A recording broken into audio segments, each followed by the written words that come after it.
सुखवग्गो सुसुखं वत जीवाम एसंगनो नति किंचनं पीति भक्का भविसाम देवा बसरा यथा.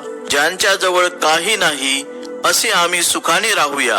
आभास्वर प्रकाशमान देवांप्रमाणे प्रीती हेच ज्यांचे भक्ष्य आहे, प्रीतीवर जगणारे होऊया.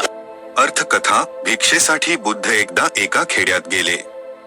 दुष्ट माराच्या कारस्थानामुळे बुद्धाला त्या दिवशी अन्न मिळू शकले नाही.